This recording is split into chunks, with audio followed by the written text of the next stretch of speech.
show your biceps, Brianna. Can I do some push-ups first?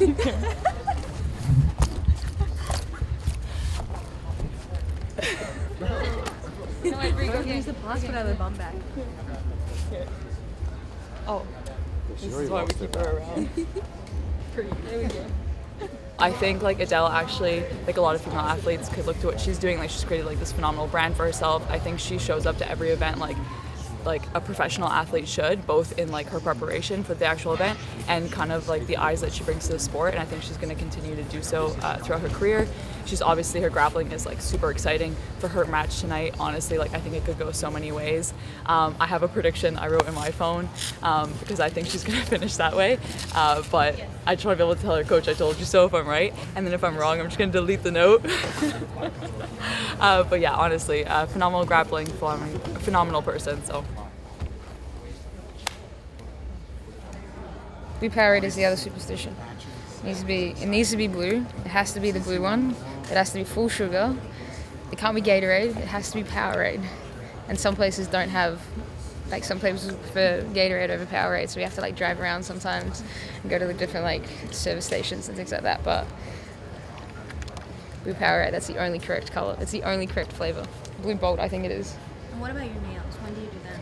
How does that Well, so these ones were done by Jadea, and shout out to Jadea. It's actually her birthday today. She's 18 today, and she did a fantastic job on these. I cracked one of them. Don't show her that. That was my fault.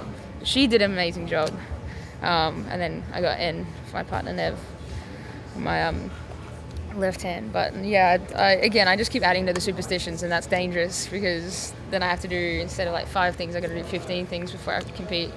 We did the eyebrow slit today. We did the toes, the nails, all the things. Clearly we're doing something right. It's definitely the nails. That's it's the only correct, ingredient to this whole thing. Adele, she's, I would say, her jiu-jitsu is super systematic. Like, it's very hard to fight with her.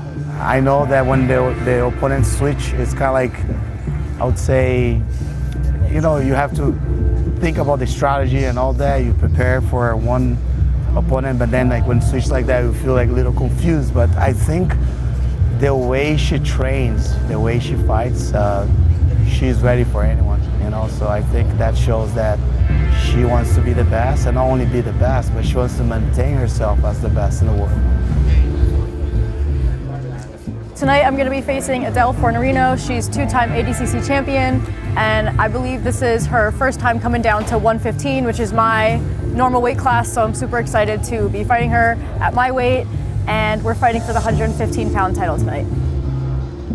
I train 6 days a week, so I'm very consistent with my training, and I was already in camp for Worlds anyway. I'm still doing Worlds next week. I'm happy to have this match right before it as like, not a warm-up, but just like a chance to step out on the mat and get through like all the nerves and everything that you feel before competition before I go into the Worlds next weekend. Let's go!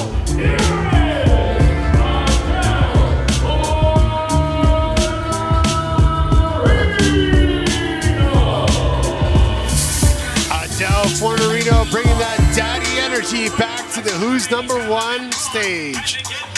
Yeah, you can't say enough good things about Adele. Like her performance in ADCC, she just goes after it. So, very, very exciting young lady. All right, let's take a look at this strawweight tail of the tape. Adele Fornarino, 25 years old, 5'3", weighed in at 114.6 pounds. Sophia Cassella, 24 years old, 5'1", weighed in at 113.6 pounds. All right, words from our official, Gabrielle, and here we go.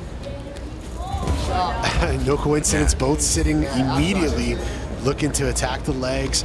Sophia Cassella, as I mentioned before, had one of the fastest submissions in WNO over Jesse Crane, 35 seconds. Adele Fornarino, 22 seconds against Amanda Tubby at WNO 2022 or WNO 22. So no coincidence, they're both looking to attack the legs earlier on here. Yeah, both are very good at leg attacks. Let's go play that hand flat game. Don't play that. Yeah, she's she's trying to get her leg in the middle, but she's got to watch. Yeah, see this angle on the arm looks harmless, but it's not. You start to get the wrist above the elbow, and it can create some torque and make you move in where you don't really want to move.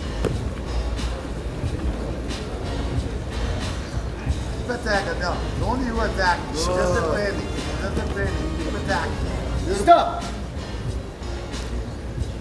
Referee is stopping the action here.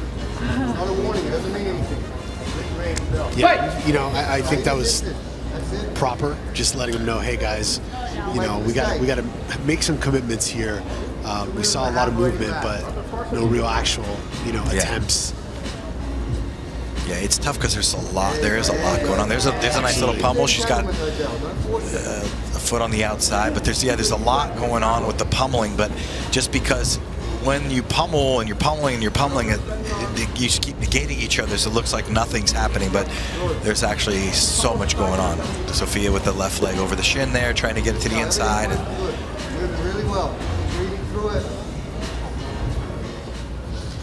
Both seated, both looking to pummel to gain advantage of position. She's going to thread that left leg over. She may wait.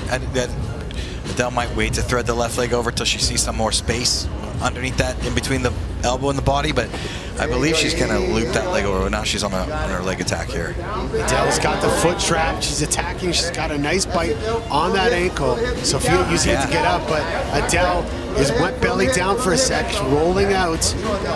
Yeah, she's got a good bite on that ankle. Now it's getting even tighter. She's got to clear the feet, does Sophia. Gets the submission. Here on Who's Number One In is now your WNO Strawweight champion. Ladies and gentlemen, here is your winner by submission and new Who's Number One Women's Strawweight champion, Adele Fornarino.